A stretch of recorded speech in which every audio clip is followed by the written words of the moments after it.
दोस्तों नमस्कार। विज्ञान की श्रृंखला में आज हम जानेंगे रक्त परिसंचरण के बारे में। जैसा कि आप सभी लोग जानते होंगे, बेसिक में पढ़ाया जाता है। रक्त परिसंचरण की खोज किसने की थी? William heart. रक्त परिसंचरण की बात करते हैं तो इसके 3 प्रमुख अंग आते हैं। एक हमारा जो हार्ट होता है, जो पंप होता है यानी हृदय। सेकंड आता है ब्लड और थर्ड आता है ब्लड वेसल्स यानी कि नलिकाएं जिसमें ब्लड का फ्लो। ब्लड के कई नाम है, रक्त भी कहते हैं, रुधिर भी कहते हैं। अल्टीमेटली रुधिर इसका नाम है। ज्यादा बात करते हैं हृदय की। हृदय के बारे में छोटी छोटी जानकारी लेंगे, वो डिटेल्स में नहीं जाएंगे। पहली बात ये, हमारे शरीर के बाईं ओर हार्ट होता है, हृदय होता है। इसका वजन लगभग 250 से 300 ग्राम होता है, यानी कि ज्यादा वजन नहीं होता है। और नॉर्मल कंडीशन में 72 से लेकर 73 बार प्रति मिनट धड़कता है। हृदय के ऊपर एक झिल्ली होती है, इसे पेरिकार्डियम बोलते हैं, जिससे कि हृदय सुरक्षित रहे।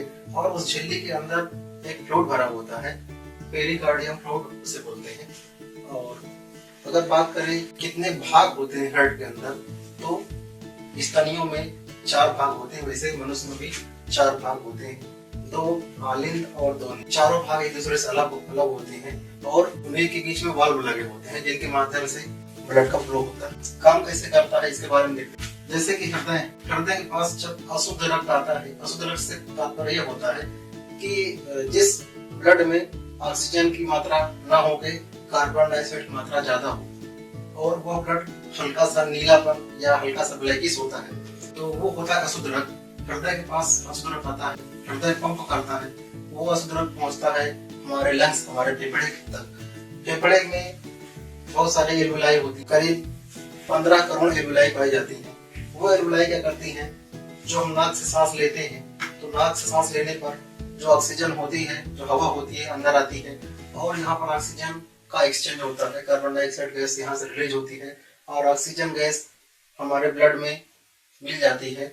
और वही ऑक्सीजन गैस हार्ट जब पंप करता है तो वापस शुद्ध रक्त के रूप में हमारे हार्ट तक ब्लड पहुंच जाता है। यहाँ पर रक्त का रंग बिल्कुल से लाल हो जाता है। इसका मतलब ये है कि ऑक्सीजनेटेड ब्लड हो गया है, यानी इसमें ऑक्सीजन की मात्रा आ चुकी है।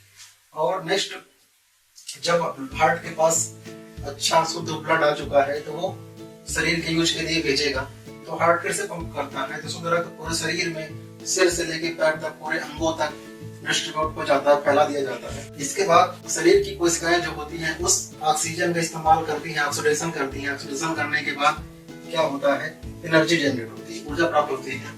और ऊर्जा प्राप्त होने के बाद फिर से कार्बन डाइऑक्साइड गैस रिलीज होती है और उस गैस का ट्रांसपोर्टेशन का काम भी फिर से ब्लड को ही करना होता है। तो ब्लड उस कार्बन डाइऑक्साइड गैस को वापस पकड़ता है और फिर से जब हार्ट पंप करता है तो शरीर क्या होता है, शरीर जो है फिर से अपना जो पूरा ब्लड है वो हमारे शिराओं के माध्यम से हृदय में पंप कर देता है।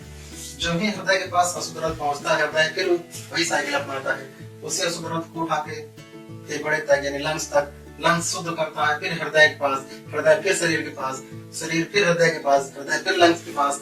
ये साइकिल लगातार चलता रहता है, इसीलिए इसे बोलते हैं रक्त परिसंचरण। संचरण होता रहता है, लगातार संचरण होता है। ये बात हुई हमारे हृदय की, बहुत ही महत्वपूर्ण अंग है। नेक्स्ट बात करते हैं, दूसरा हिस्सा जो आता है रुधिर की बात करते हैं। ब्लड की बात करना बहुत जरूरी है, क्योंकि हृदय जिसको चला रहा है वो है रुधिर, ब्लड। ब्लड की बात करें तो ब्लड का जो स्वभाव होता है वो क्षारीय स्वभाव का होता है। इसका pH मान 7.35 से 7.45 होता है, अप्रोक्सीमेट हम लोग 7.4 मान लेते हैं pH। रक्त है क्या? रक्त है क्या रियल में? रक्त एक है तरल संयोजी। हमारे एक स्वस्थ व्यक्ति के शरीर में लगभग 5 से 6 लीटर ब्लड होता है। महिलाओं में ये ब्लड 1 लीटर कम होता है नॉर्मल से। बात करते हैं, रक्त के अंदर ग्लूकोज भी होता है। आजकल डायबिटीज की समस्याएं बढ़ रही हैं, तो नॉर्मल कंडीशन क्या होती है, अगर 100 मिलीग्राम पर डेसीलीटर ग्लूकोज की मात्रा ब्लड में पाई जाती है तो वो ब्लड नॉर्मल होता है। इसके अलावा एक और शब्द यहाँ आता है, बीपी का भी लोग यूज करते हैं। बीपी में क्या होता है, ब्लड प्रेशर की माप होती है, तो बीपी 120/80 है तो वह व्यक्ति नॉर्मल हो। आगे बात करते हैं, अगर ब्लड को निकाल के उसको 2 भागों में बांटना चाहें, उसके अंदर एक द्रव वाला हिस्सा होता है, एक ठोस हिस्सा होता है। द्रव वाला हिस्सा उसको प्लाज्मा बोलते हैं। प्लाज्मा पूरे ब्लड का 55% हिस्सा होता है और खुद प्लाज्मा के भी कई भाग होते हैं। प्रमुख रूप से दो भाग हैं। दो भाग, एक भाग यह है कि 90 से 92% प्लाज्मा का हिस्सा पानी हो और बाकी बचा 8 से लेकर 10% भाग उसमें ऑर्गेनिक और इनऑर्गेनिक पदार्थ होते हैं। और जब ब्लड ग्रुप के बारे में चर्चा भी करेंगे तो इसी के अंतर्गत एंटीबॉडीज भी आएंगी। इसी प्लाज्मा में एंटीबॉडीज भी पाए जाते हैं जिससे कि ब्लड के ग्रुप का निर्धारण भी होता है। अब बात करते हैं दूसरा हिस्सा जो होता है ब्लड का, रुधिराणु का। रुधिराणु क्या होता है? 45%, 40 से लेकर 45% तक होता है। और इस 45% में सब जो होता है ये ठोस भाग होता है। इसके 3 हिस्से होते हैं। एक होता है लाल रक्त कणिका जिसे आरबीसी हम कहते हैं, दूसरा है डब्ल्यूबीसी श्वेत रक्त कणिका और तीसरा आता है प्लेटलेट्स। तीनों का अलग अलग रोल है जीवन के लिए। नेक्स्ट पहला नंबर है इसका आरबीसी। जितना भी रुधिराणु पाया जाता है 45% का 90%, यानी कि संपूर्ण ब्लड का जितना भी ब्लड होता है उसका 40% अगर हम बात करें तो केवल और केवल आरबीसी के अंदर हीमोग्लोबिन पाया जाता है। हीमोग्लोबिन कितना होता है? प्रति 100 ml ब्लड में करीब 15 ग्राम हीमोग्लोबिन पाई जाती है। हीमोग्लोबिन में खास बात क्या होती है? ये ऑक्सीजन का परिवहन करती है। ऑक्सीजन को ये हमारे लंग्स से हृदय तक, हृदय से पूरे शरीर में ले जाता है। इस प्रकार ऑक्सीजन का परिवहन का मेन काम हीमोग्लोबिन का होता है। दूसरा चीज, हीमोग्लोबिन के कारण ये रक्त का रंग लाल होता है। बात करें आरबीसी की तो ब्लड में कितना होता है? आरबीसी 54 लाख प्रति क्यूबिक मिलीमीटर, 54 लाख प्रति क्यूबिक मिलीमीटर आरबीसी होती हैं। इनका निर्माण कहाँ होता है? बात करते हैं निर्माण का। जब छोटा शिशु बच्चा होता है तो आरबीसी का निर्माण होता है लीवर में, लेकिन जब एडल्ट होते हैं, बड़े हो जाते हैं, तब उनका निर्माण काम होता है बोन मैरो में। हमारी हड्डियों के अंदर से इसका निर्माण होता है बोन मैरो। बात करते हैं आरबीसी के अंदर ग्लाइकोप्रोटीन होती है और वही ग्लाइकोप्रोटीन में एंटीजन्स पाए जाते हैं। 2 तरह के एंटीजन्स होते हैं, एक एंटीजन ए होता है, एक एंटीजन बी होता है। एंटीजन ए और बी ब्लड ग्रुप के निर्धारण में प्रमुख योगदान निभाते हैं। आरबीसी की बात आते हैं, आगे बात करते हैं डब्ल्यूबीसी की। डब्ल्यूबीसी हमारे वो देश के सिपाही हैं जो हमारे पूरे शरीर की रक्षा करते हैं। इनको हम वीर सिपाही भी कहते हैं। इनकी संख्या 5 से लेकर 10,000 के बीच होती है, 5 से लेकर 10,000 प्रति क्यूबिक मिलीमीटर। अगर डब्ल्यूबीसी की मात्रा ब्लड में बढ़ जाती है तो ये मान के चला जाता है कि शरीर में कहीं न कहीं कोई न कोई इन्फेक्शन। डब्ल्यूबीसी के 2 प्रकार हैं, एक है कणिकामय और दूसरा है कणिका विहीन। डब्ल्यूबीसी में कणिकाएं होती हैं, तो कणिकामय में होता है एसिडोफिल्स, बेसोफिल्स और न्यूट्रोफिल्स, और कणिका विहीन में लिम्फोसाइट्स और मोनोसाइट। बात करते हैं इनका निर्माण कहाँ होता है डब्ल्यूबीसी का। इनका मेन निर्माण होता है स्प्लीन या प्लीना, जहां आरबीसी जाके नष्ट होती है, खत्म होती है, वही डब्ल्यूबीसी का निर्माण होता है। इसके अलावा बोन मैरो में भी कुछ ना कुछ इसका बनता है। बात करें अगर इसके अंदर फैट्स की बात करें तो सबसे ज्यादा मात्रा में डब्ल्यूबीसी जो होती है वो न्यूट्रोफिल्स पाई जाती है और सबसे कम मात्रा में होती है बेसोफिल्स। और बात करें सबसे बड़ी डब्ल्यूबीसी कोशिका कौन सी होती है? वो होती है मोनोसाइट्स। इस प्रकार डब्ल्यूबीसी के बारे में चर्चा हो गई। तीसरा हिस्सा था प्लेटलेट्स का। प्लेटलेट्स का रोल है रक्त का थक्का जमना। रक्त का थक्का जमना बहुत जरूरी है, कहीं चोट लगे देकर जाता है तो ब्लड का फ्लो लगातार बहता रहता है। अगर थक्का नहीं जमेगा तो ब्लड शरीर से बाहर निकल जाए। तो इनकी मात्रा कितनी होती है? नॉर्मल कंडीशन में 1.5 लाख से लेके 5 लाख प्रति क्यूबिक मिलीमीटर तक इनकी आइडियल क्वांटिटी होती है। अक्सर डेंगू केस में ये प्लेटलेट्स घट के बहुत ही कम हो जाती है, 5 से 10,000 तक चली जाती है, जिससे जीवन खतरा हो जाता है। तो प्लेटलेट्स भी बहुत महत्वपूर्ण रोल निभाती है। तो बेसिक बातें हो गई और ब्लड के बारे में कुछ और जानकारी लेते हैं, उसके अंदर भी पहुंचने का प्रयास करते हैं।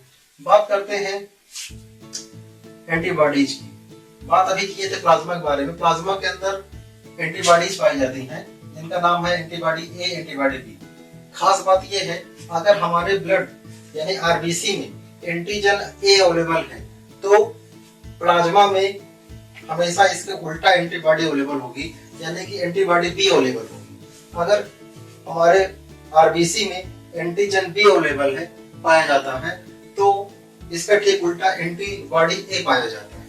यानी दोनों कभी एक साथ पाए नहीं जा सकते हैं, दोनों अलग अलग समय में ही पाए जाते हैं, अलग अलग शरीर में पाए जाते हैं। इन्हीं की प्रेजेंस के आधार पर रक्त समूहों को बांटा गया है। कार्ल एंड स्टीनर ने रक्त समूहों को बांटा है। तो बात करते हैं रक्त समूह कितने होते हैं? 4 तरह के होते हैं। ए होता है, बी होता है, ए बी होता है। ए के अंदर क्या होता है? एंटीजन कौन सा होता है? ए होता है और एंटीबॉडी बी। ए के अंदर कोई ब्लड ग्रुप ए है तो उसमें एंटीजन ए पाया जाएगा, लेकिन एंटीबॉडी क्या होगी, बी पाई जाएगी। किसी का ब्लड ग्रुप अगर बी है तो उसमें एंटीजन बी होगा और एंटीबॉडी ए पाई। नेक्स्ट है किसी का ब्लड ग्रुप अगर ए बी है तो उसमें एंटीजन ए और बी दोनों पाए जाएंगे, लेकिन एंटीबॉडीज कोई भी नहीं पाई जाएगी। जब कोई एंटीबॉडी नहीं पाई जाती, इसलिए ये किसी का भी ब्लड अपने अंदर ले सकता है, इसलिए ये सर्वत्रिक ग्राही हो जाता है। नेक्स्ट आता है ब्लड ग्रुप ओ, यानी कि इसमें कोई एंटीजन ही नहीं पाया जाता है। जब एंटीजन नहीं पाया जाता है तो इसमें दोनों तरह की एंटीबॉडीज पाई जाती है। जब इसमें कोई एंटीजन नहीं होता है तो इसके ब्लड को किसी के भी शरीर में अगर हम चढ़ा देते हैं, आधान कर देते हैं, तो उसके शरीर में कोई रिएक्शन नहीं होता, इसलिए ब्लड ग्रुप ओ को सर्वत्रिक दाता भी, जो कि बहुत ही महत्वपूर्ण भूमिका निभाता है। और इसके अंदर भी कुछ चीजें और होती हैं। बहुत समय बाद एक और खोज हुई आरएच फैक्टर की। कार्ल टेस्टिना और वीनर ने रीसस नामक बंदर के ब्लड से एक खास प्रोटीन निकाली, उससे कहा गया आरएच फैक्टर। आरएच फैक्टर जिसके शरीर में, जिसके ब्लड में आरएच फैक्टर प्रोटीन पाई जाती है उसको कहते हैं आरएच पॉजिटिव, और जिसके ब्लड में आरएच प्रोटीन नहीं पाई जाती है उसे कहते हैं आरएच नेगेटिव। इस प्रकार मोटे मोटे के तौर पर तो यहाँ बताया गया ब्लड ग्रुप 4 होता है, लेकिन हकीकत में क्या होते हैं, 8 तरह के होते हैं। A positive A negative, B positive B negative, A B positive A B negative और O positive O negative. Real terms में जाएंगे तो सर्वत्रिक दाता की बात करेंगे तो ओ नेगेटिव ब्लड सर्वत्रिक दाता। तो ये हुई अंदर की बात। आगे बात करते हैं कौन सा ब्लड ग्रुप किसको हम चढ़ा सकते हैं। ये चारों ब्लड ग्रुप लिखे हुए हैं, ए बी और हम सभी लोग जानते हैं कि जिसका जो ब्लड ग्रुप है उसका ब्लड तो उसको चढ़ा ही सकते हैं। ए वाले को ए चढ़ा दे सकता है, बी वाले को बी दे सकता है, ए बी वाले को ए बी दे सकता है और ओ वाले को ओ दे सकता है, इसमें कोई दिक्कत नहीं। दूसरी कंडीशन क्या है, ब्लड ग्रुप ओ खुद को दे सकता है, साथ में सबको दे सकता है, ए को दे सकता है, बी को दे सकता है, ए बी दे सकता है, यानी कि वो ब्लड ग्रुप सबको दे सकता है।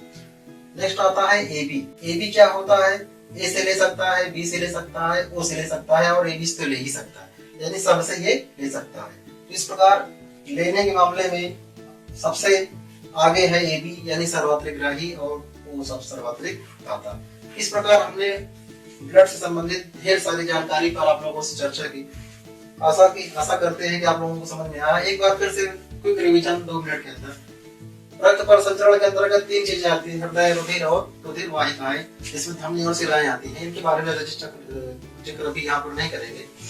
हृदय के बारे में वायु और होता है, बाकी सारी चीज देख लिए हैं। हृदय का फंक्शन आप लोगों ने देखा कि अशुद्ध रक्त फेफड़े में जाता है, हृदय के द्वारा पंप होगी, फेफड़े से हृदय में, हृदय से पूरे शरीर में, शरीर से फिर वापस हृदय में, हृदय से फिर फेफड़े में, ये साइकिल चल रहा है।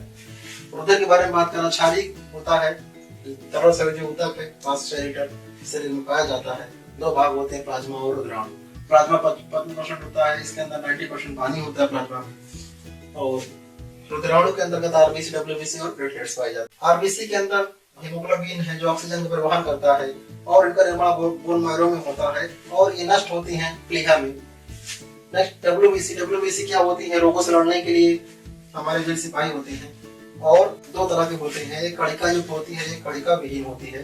तीसरा आता है प्लेटलेट्स, जो कि हमारे ब्लड में थक्का जमने में सहायता करते हैं। दूसरा थक्का के बारे में हम लोगों ने पढ़ा है, विटामिन के की भी जरूरत पड़ती है। आगे बात करते हुई थी अभी कि ब्लड ग्रुप कितने होते हैं, 4 तरह ब्लड ग्रुप होते हैं, ए बी और ओ। और रक्तदान के बारे में हमने भी चर्चा की है कि ए केवल ए से ले सकता है और ओ से ले सकता है, बी केवल बी से ले सकता है और ओ से ले सकता है, ए बी सभी से ले सकता है, ओ सभी को दे सकता है, लेकिन ले केवल ओ से ही